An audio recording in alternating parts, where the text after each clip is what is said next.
Sejam bem-vindos ao Mundo na Zona, esse programa aqui no canal do Zona Curva em que a gente fala sobre política internacional toda semana. Eu sou a Giovana Branco, eu sou doutoranda em ciência política e pesquisadora de política externa russa e hoje eu tô aqui para ressaltar os principais acontecimentos do sistema internacional nesses últimos dias. Começando com o possível plano do exército alemão de atingir a ponte da Crimeia que interliga a Rússia à Península da Crimeia e possivelmente entrar em um conflito direto, uma guerra contra os russos.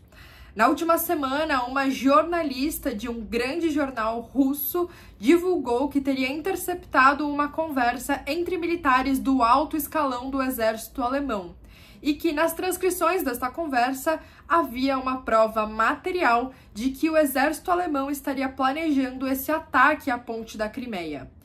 Segundo essa jornalista, durante essa conversa, que de novo foi interceptada ainda aparentemente de uma forma ilegal, esses militares do alto escalão estariam discutindo qual a real capacidade de utilizar os mísseis Taurus, que são mísseis de fabricação alemã, de uma forma eficiente contra um ataque da Crimeia, mas também como fazer esse ataque de uma forma que seria negável para o exército alemão, de uma forma que a Alemanha não precisasse de fato assumir responsabilidade sobre esse ataque. Portanto, o que a gente teve nessa última semana é uma acusação extremamente séria. Tirando de lado o fato de a gente ainda não ter a confirmação se essa conversa de fato aconteceu, se ela é real e se a gente pode utilizar esses dados tendo eles sido captados de uma forma ilegal, ainda assim, se de fato isso aconteceu entre os militares alemães, é uma grande contradição à política externa alemã que o governo do Olaf Scholz tem seguido nesses últimos dias. Nós também vimos há pouco mais de uma semana uma declaração equivocada do presidente francês Emmanuel Macron, que sugeriu que talvez no futuro a Europa e a França, obviamente, poderiam enviar tropas à Ucrânia e dessa forma começar a, de fato, participar desta guerra com a Rússia, entrar de fato no fronte de batalha. E no mesmo dia, em questão de algumas horas, o primeiro-ministro alemão Olaf Scholz desmentiu essa possibilidade e disse de forma muito clara que a Europa não pretende enviar tropas para a Ucrânia e que não há nem nesse momento e nem no futuro qualquer pretensão europeia de entrar em guerra com a Rússia. A gente já veio falando sobre isso ao longo de vários programas aqui no Zona Curva, que esse possível envolvimento europeu no campo de batalha em prol da Ucrânia significaria, no limite, uma escalada de violência tão grande que a gente estaria falando da Terceira Guerra Mundial. E mais do que falar da Terceira Guerra Mundial, a gente estaria falando de um conflito violento, armado, entre atores nuclearizados. Então, seria de fato um conflito em um nível de violência que a gente nunca viu na história da humanidade.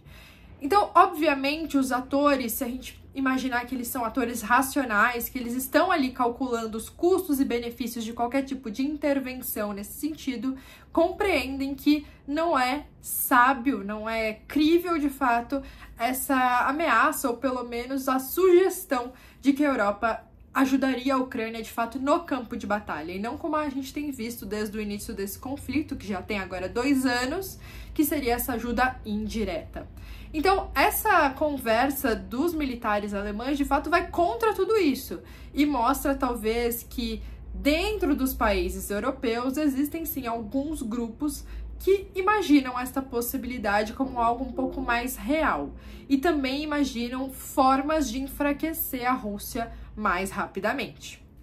Logo depois de sair esse grande furo de reportagem, o porta-voz do governo alemão divulgou uma conversa de que isso seria um absurdo de propaganda russa, de que isso não tinha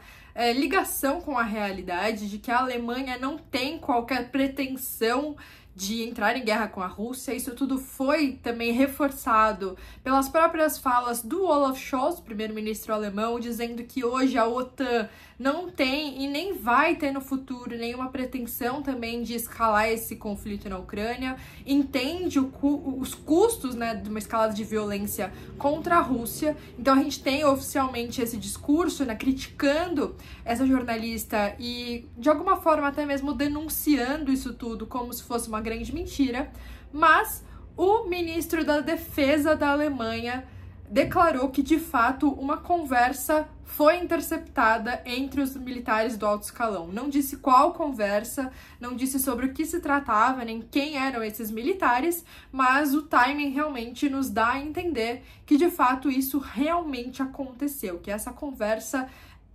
foi real, que não é uma questão de propaganda, mas que não necessariamente o governo alemão tivesse ciência dessas ideias que estavam acontecendo dentro do seu exército. Então, por enquanto, temos essas informações. Obviamente, os russos já reagiram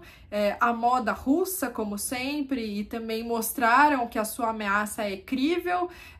O Putin já tinha feito isso depois da declaração do Emmanuel Macron, dizendo justamente que ele não hesitaria em utilizar os seus armamentos nucleares caso os europeus entrassem nesse conflito. E ele teve uma reação muito parecida agora com essa declaração dessas conversas na Alemanha. Alguns dias depois, o Olaf Scholz também declarou que a Alemanha não pretende enviar qualquer míssil Taurus justamente para a Ucrânia. E os ucranianos vêm reclamando muito na demora de envio de suprimentos justamente na defesa aérea do território ucraniano. Então, agora a gente de fato parece ter um certo impasse. Imagino que alguns países europeus que vinham ajudando bastante a Ucrânia no envio de armamentos, pode ser que eles deem uma certa recuada durante esses dias agora, que existe uma grande tensão, de fato, né, por conta dessas declarações, a Alemanha principalmente, então mostra que essa decisão de não enviar esses mísseis até podia já ser uma decisão estratégica que a Alemanha vinha tomando de qualquer forma, por conta de um cansaço europeu em relação a esse conflito, por conta da incapacidade da Ucrânia de fato fazer uma contraofensiva bem sucedida. Isso tudo já podia estar nos planos alemães, mas diante dessa interceptação de conversas entre os militares alemães, mostrando um certo plano de entrar em guerra com a Rússia, a Alemanha então decide não enviar esses mísseis para os ucranianos e de alguma forma diminuir a sua ajuda indireta ao campo de batalha que tem acontecido nesses últimos 2 anos. O vídeo de hoje fica por aqui, eu espero que vocês tenham gostado desses temas. Qualquer dúvida que surgir, comentem aqui embaixo e também sugestões para a próxima semana, é só comentar por aqui também. Muito obrigada e até o próximo vídeo.